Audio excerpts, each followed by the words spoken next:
Hey friends, Ernie with the Trader of Futures, and today, starting a new week, it's Monday, September 17th? Is that right? Yeah, September 17th, and it's 1 o'clock Eastern Time. We're here on the East Coast in the Boston suburbs. And today I'd like to talk a little bit about, well, actually a lot of bit about why marijuana, cannabis, weed, pot is illegal. How did this all start? How did it all come about? And how is it that the entire world seems to have a very similar stance to the United States? When back pre, say, 1935, cannabis was a huge industry. And not just for a few years, for literally millennia. And in the United States, obviously not millennia, but certainly since the colonial times. And then if you go back millennia, you can talk about dynasties in China, for instance, that and even in Europe, where monks used to use cannabis as their preferred medium for creating paper for some of the original Bibles that were printed on the Gutenberg press. Cannabis has been around for a long, long time, started in Asia, and then, well, at least that's where it was domesticated by man about 10,000 years ago. And then as man spread around the world, cannabis went with them, and it grows naturally in most parts of the world, most continents. There are basically three different types of cannabis. Now, I hesitate to call them strains or species or anything like that, but they are distinct. There's sativa, indica.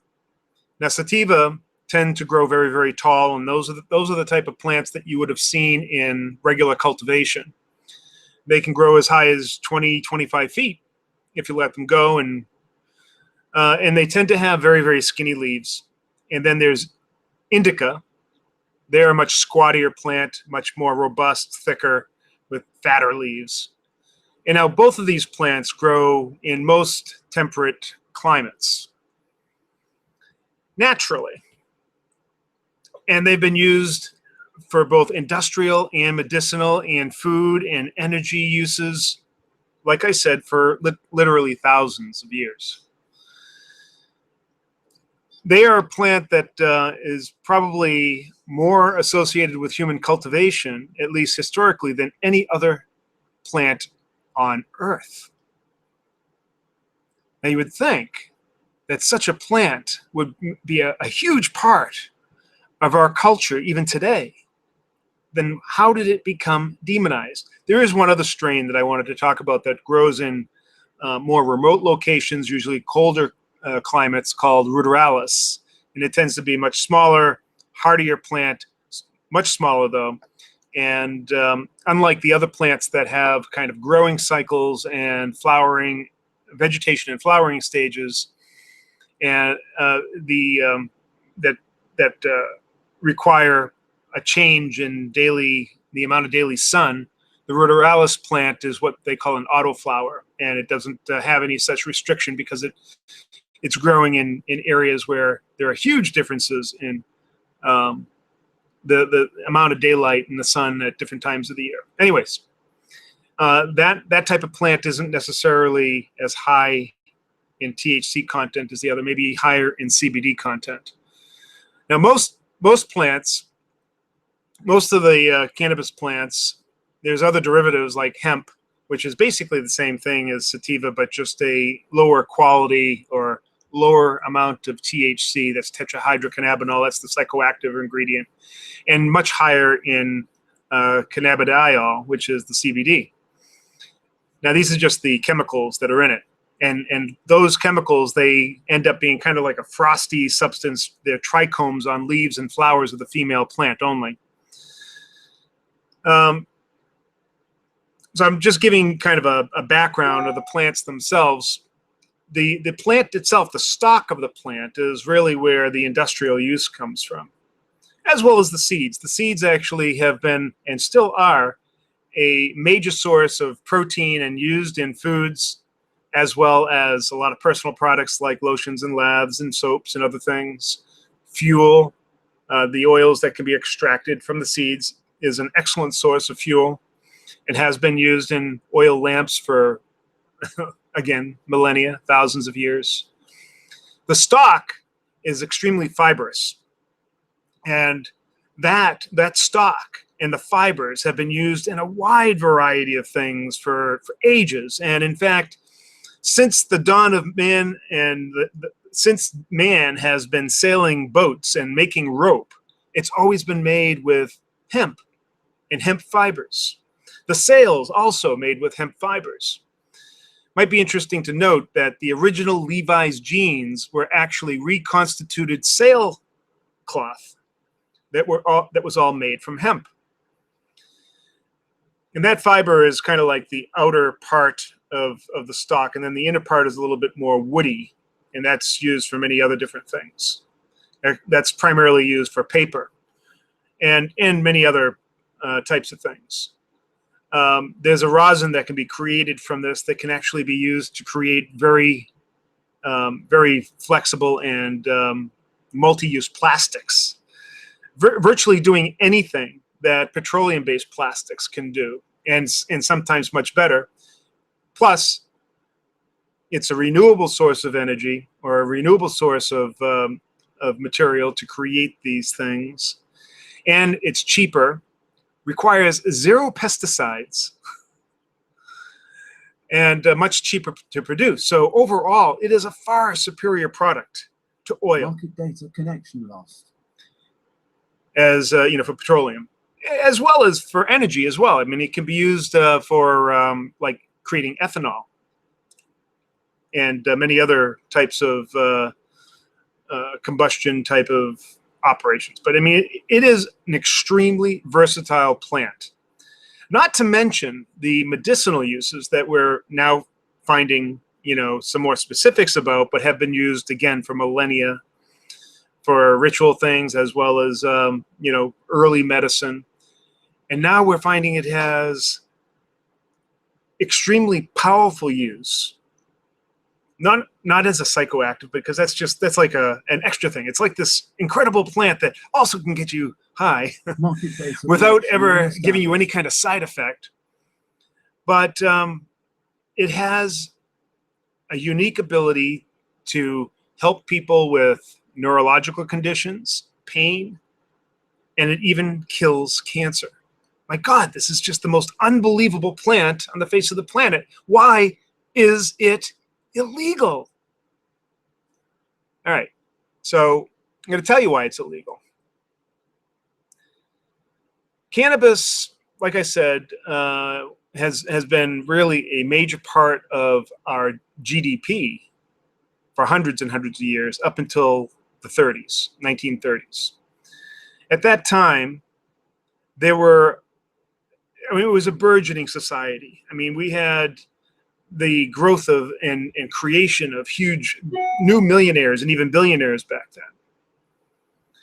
And in particular, and this is related directly to cannabis, we had William Randolph Hearst, the big media mogul. And he also, in creating his newspapers, also owned paper factories and had bought millions and millions of acres across the United States to supply the wood pulp for his paper. And that business, after it became very clear that cannabis and cannabis paper, hemp-based paper, which, by the way, the USS Constitution is written on hemp-based paper, became a direct threat to him because it was cheaper and better than wood-based pulp. Right? So he had to find a way to suppress this. Now, there was, and then there's also another person that you're probably familiar with, and that's DuPont, Lamont DuPont, the great oil tycoon. Actually, he wasn't really an oil tycoon. He used oil to create all these different types of petroleum products and all these new things that came out early on in the 30s, like nylon and Orlon and Dacron and other types of rubber products for making tires and cellophane and huge burgeoning business. And it turns out that, again, cannabis makes a far better resin for creating plastics, and it's biodegradable, than oil does. Again, these two people who were also combined, being financed by one of the biggest bankers of that time, Andrew Mellon, who was also the owner of Gulf Oil, one of the 7 biggest oil conglomerates of that time, and they were just burgeoning. And so you see that they had this kind of triad and a singular purpose against, or a singular reason for suppressing marijuana. And how were they going to do it? They did it through, I believe this fellow Ainslinger was actually like a Department of Justice person, and needed to, and he was being financed by these people, and needed to create a reason why people should demonize cannabis. And so he used both basically a scare tactic and created that whole Reefer Madness campaign that was to demonize, and also associated it with blacks and Mexicans coming across the border, and trying to associate that with abhorrent behaviors, and that it would somehow affect your youth.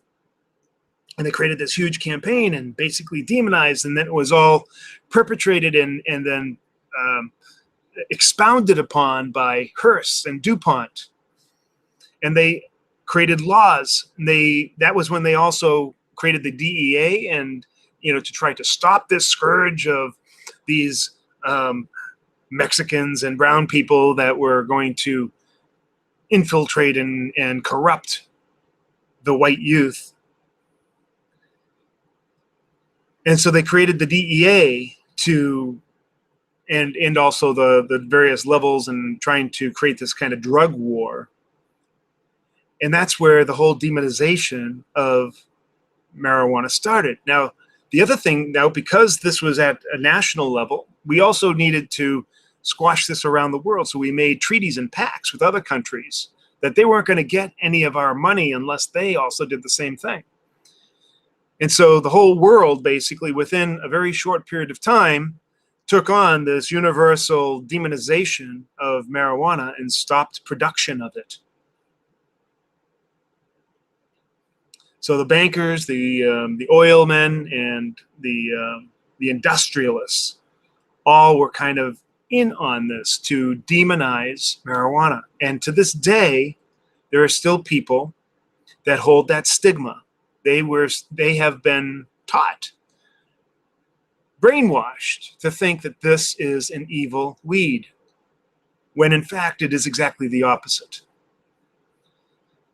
Now, there's, I'm leaving out a lot of details, and this is kind of a wash over, very loose accounting of all this, but it's fairly accurate.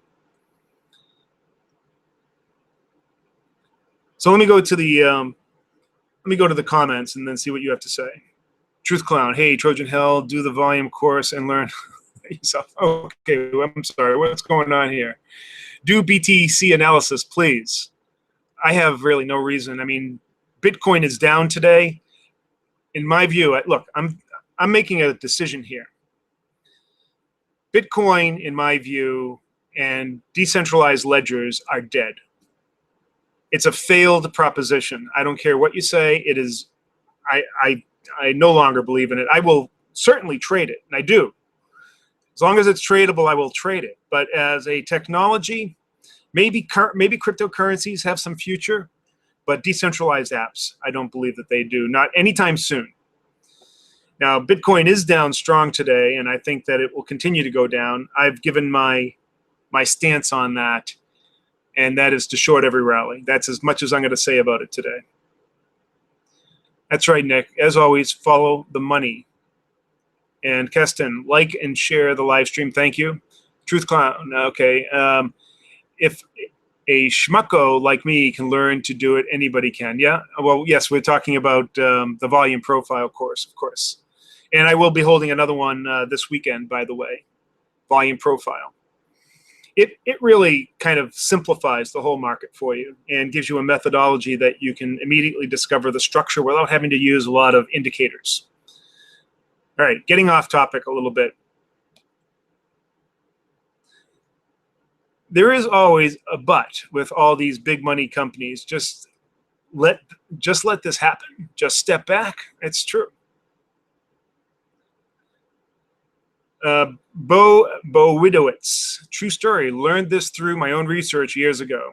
That's true. Well, yeah, I wasn't spouting crap. This is very well known that, and you may not know this, but back, and I think I may have mentioned it earlier in another program, that even the times of King George, when the original settlers came here, it was mandated that cannabis be 40% of the GDP of the colonists.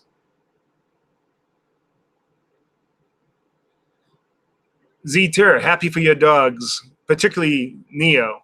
Thank you very much. Are we for marijuana or against it? What do you mean? Are we for? I mean, there's no reason to be against it. It is the height of idiocy and ignorance to be against this plant. This remarkable plant that has unbelievable industrial as well as medicinal and agricultural use. It's the billionaires that have demonized it and brainwashed the public for their own nefarious means. And then government, they derive their power by saying no. And they've used that as well.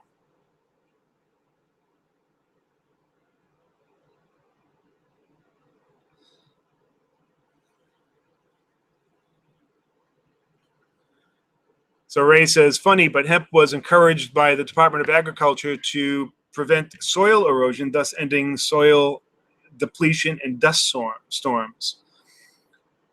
Yeah, that's because it's a fast-growing plant, and that, I mean, marijuana is such a prolific plant and so easy to grow. From a crop point of view, it produces 25,000 tons of usable raw material per acre. There is no other plant on the face of the planet that can match that kind of production, and you can renew it. Every 6 months you can do that. It's unbelievable. But in WW2, encouraged by the Navy and U.S. Army, there is more reason to be against alcohol and sugar over marijuana. Yeah, of course. I mean, to be over, forget that. How about oil?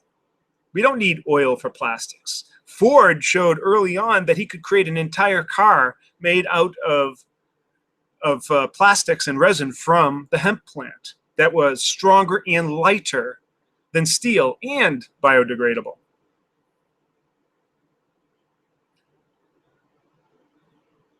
Ernie, one of these oldest cannabis hemp coin, has been revealed as a scam and proponent running from law being arrested. That's probably true. Yeah, again, most of the coins are scams, and I've said this many times. Came in late. Did you know that Queen Elizabeth used pot for menstrual pain? No, I didn't, but it doesn't surprise me. There are literally thousands and thousands of elixirs and medicines that were sold at every drugstore and general store across America and in Europe that were all based on cannabis. And yeah, it is a miracle plant. It's just amazing that we've come to this point in history that we still demonize this. Now it's slowly changing here in the United States, and of course in other places. There are some European countries that are starting to loosen the reins, as well as Canada. Now in October, they should have full legalization of marijuana in Canada. We have 32 states, I believe, now that have either decriminalized or allowed it for recreational use or medical use. Soon it will be 40 states. Once we get up to that point, it will be taken off. I mean, it should be taken off the level 1 drug list by the DEA immediately. The DEA has already now backed off of its claims that it has no medicinal use and said that they now recognize that it does, which should, I guess, de facto take it off as a level or Schedule 1 drug in the same arena as heroin or LSD. It's crazy. I mean, how many people have died from alcohol abuse this year? Probably something like 30,000 people in the United States. How many people have died from tobacco use this year? Close to 300,000 people. How many people have died from use of marijuana in any way? Zero. It's virtually impossible to overdose from marijuana. Can't do it. Liam says, I agree with you, Nick Painter. Include tobacco with alcohol and sugar, then you have the big 3 addictives. My question, Truth Clown says, is or will the big drug companies just let marijuana take over and shut them down? No, they're going to fight this tooth and nail. The pharmaceuticals, the pharmaceutical companies, they see this as a direct threat. And the reason why it's such a threat, you would think that, well, why don't they just make use of it? The problem is that it is so easy to grow and so easy to create the cannabis oil, which is in its raw form usable as a medicinal thing. It's very easy to do. It costs virtually nothing. They can't make any money off of it. They can't patent it. It's a plant. That's why they don't want it. But, you know, there's still so many other uses of this plant, and it's shown its efficacy in so many things that it's just amazing to me that they're this ignorant. Bo says, Truth Clown, the big drug companies are lining up to use the patent on the etranacyon of the oils. Whether this is a patent or not, I don't know exactly what that does, but I'm going to look that up. I'm not familiar with that term, Bo, so thank you for bringing that up. A patent on the oils, I can't imagine that there is any particular huge patent that, maybe there is. And maybe it produces a certain type of version of this oil, but I can create Rick Simpson oil myself, and I do.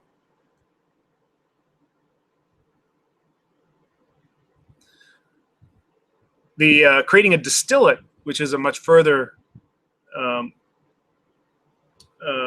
reduction, you know, where it gets rid of just about everything except for the pure THC,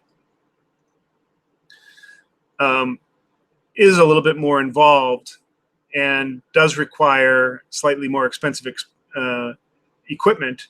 But I can't believe that process there is patented, because you can buy this equipment anywhere and do it. Truth Clown, as a cabinet maker, I can tell you hemp-based wall boards are cheaper, stronger, lighter, and by far easier to work with. Interesting. Google CBD oil US patent. I will do that. Ernie, what is your view in regards to synthetic cannabis? There's no reason to do synthetic cannabis. As a matter of fact, they found that there's about 500 different compounds that are within the marijuana plant, and they found that they have this symbiosis when they're all taken together, and they're still studying, you know, what are the different combinations. So synthetic THC, without all the other things, is not as good as the real thing. And why behold to Marinol or some other synthetic that doesn't do as good a job as the real thing?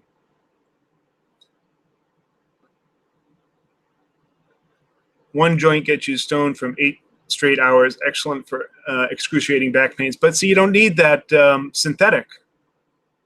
You could just as easily create the cannabis oil and smoke that directly. You can also create rosin, and I'll show you how to do that. That's very, very simple to create rosin that can then be put into a vaporizer and smoke that without having to ingest any plant material.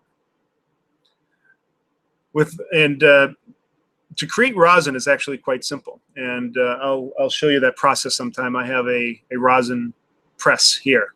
You just need heat and pressure. Water-filled. And anyways, that is that's one way to do it, and it's about 85 to 90% pure THC. So I don't know why you would need the synthetic. It doesn't make any sense. Francois Xavier, how come the THC can't be synthesized? It can be synthesized, and but not the. What I'm saying is that the full medicinal effect and all the other benefits that it is shown isn't just from the straight THC or the CBD. They're not exactly sure which part of it. It's also the terpenes and the many other different types of compounds that are related to or other types of cannabinoids. I think there's a total of 134 different types of cannabinoids that all work together. And so it's very difficult to synthesize all of these in the same way that it appears in the plant.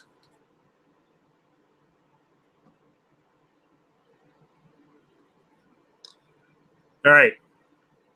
So we're about 26 minutes in here. I think we've gotten some really good information here. And I really wanted to point out just how ludicrous it is that our government is suppressing this. But I think it's changing. October is the date that I believe that Canada, October 8th, I think it is, where it's going to be recreational legal as well as medical legal throughout the country. At that time, I believe that there's going to be a huge boom in cannabis-related stocks. And that's why I would recommend that, you at least get a little foothold in some of these. Now, the Canadian-based stocks are not going to be the full universe. As the United States comes online from a legal point of view, many more companies are going to start emerging. There are many overseas in Europe and also in Australia and other places that we need to take a look at. Ernie, the U.S. still bullying countries not to legalize cannabis. Yeah, they're isolated incidences, and they're people that are trying to maintain their power control. And I'm sure it has something to do with Big Pharma. The scents that do exist, K2, spice, etc., are actually dangerous too. Interesting. So go with the real thing. It's cheaper and better. Are you going to create a hedge fund, Ernie, featuring cannabis stocks? I am doing that right now. As a matter of fact, I am buying up cannabis stocks and then adding it to my fund. It's October 17th. Pot stocks are already booming and consolidating. That's why I bought MJ last week. And you can get MJ, I think it's available on NASDAQ, over the counter. And I'll show that. Hold on a second.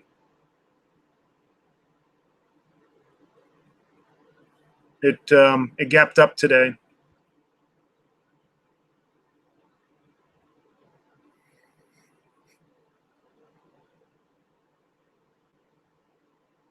All right, so here's MJ, the ETF, Alternative Harvest ETF, it's called. And it's pretty new. That's why you see kind of low volume over here. But you'll see that it really took off in the beginning of August. And then there was this little story that came out on Thursday that caused the price to drop down. And that's when I bought into it down here in the 33.70 area. And then it's gapped up. Now it's up around 37.11. So that's where I got in. Just expand this a little bit so you can see that a little bit better.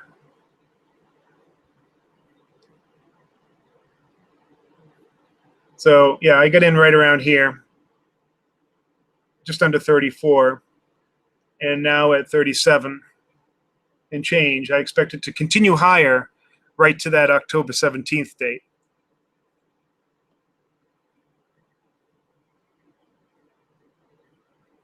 Of course, we can all look at Bitcoin. Bitcoin's taking a dump.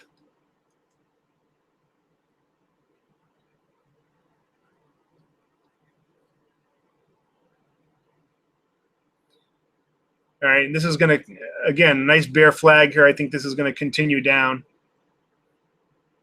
People are coming to the realization that Bitcoin really has, it's either too early for its time or it's just a bad idea. And distributed ledgers, at least blockchain, is a bad idea. Poor vision. There may be other types of distributed ledgers that might have some efficacy, like Hashgraph's DAG. And they're a protocol called Gossip of Gossip. So I think that Hashgraph may have something there. And they were coming out with a new digital currency called Carbon that may give Bitcoin a run for its money. But I really don't see businesses, there's no incentive for businesses to create dApps yet. That model just has not won over anybody.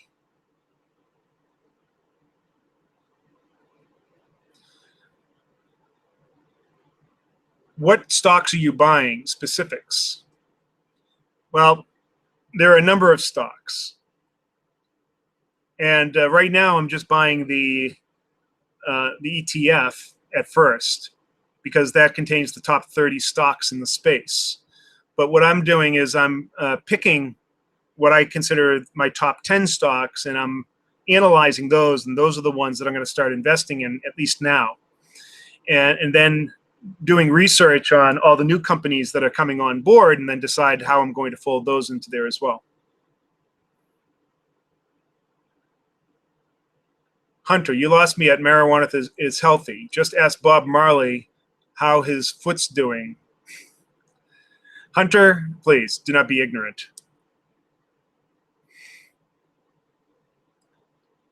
Ernie, the dip dude to bad promo by third party and company was at risk to lose their exclusive government contract. It was settled within hours and price shot up. Yeah, I'm not sure exactly what you're talking about there, but I'm sure you'll explain. Liam says, great job, Ernie. How can I join this hedge fund? Well, first of all, for the hedge fund, you need to be an accredited investor. And if you are, then I can put you in touch with my investors. Right now, I am creating kind of like the core of this, and then we're going to actually create the actual fund and then attract people in. But we are taking money now. TLRY stock is a runaway train, right? That's Tilray. Yes, that is a good stock. That's actually in the MJ ETF. All eyes. Coca-Cola will strike a deal with Afria this week, Ernie. Get in as soon as possible. Afria is also one of those stocks in the MJ. So you know what I'll do? I'm going to show you some of the stocks that I'm invested in, or that I'm considering investing in. I have them on Yahoo Finance in my watch list.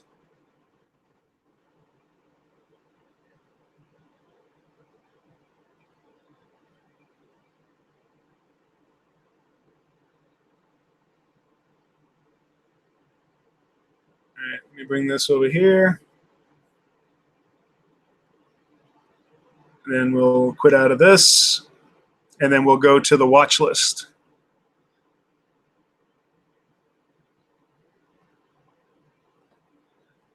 All right, so here's the watch list.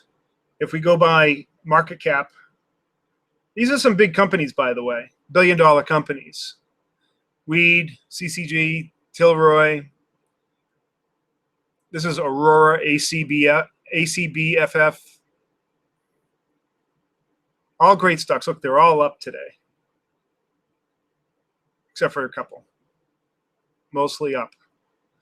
But these are the ones that I'm currently looking at. They're not all available on the U.S. market. Most all of these are available on the Toronto Exchange.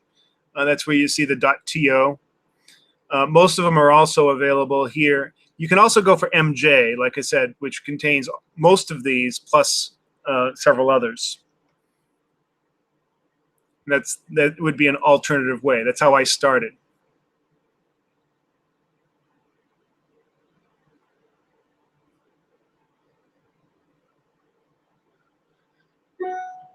Hunter, burnout. Really, Hunter, you're just trolling.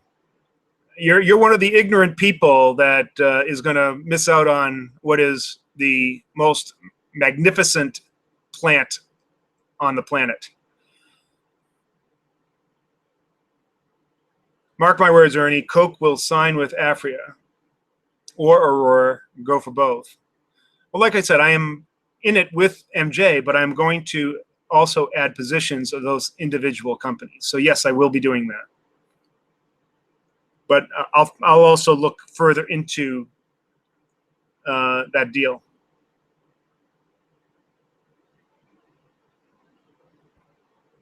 Rory's here.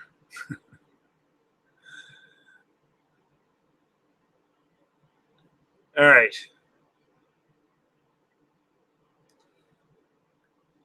So 35 minutes in, I'm going to end this program right here because I think that we've been chock full of content here, and I'd rather not bring it too much further.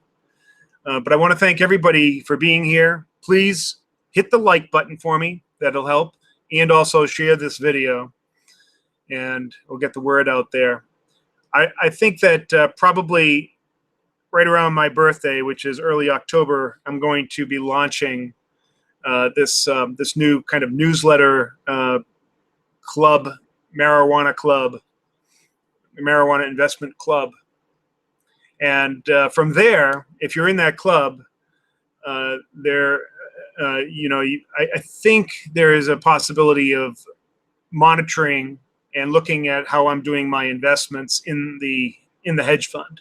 So you can mirror that inside the club. I'm not going to publicize that, obviously.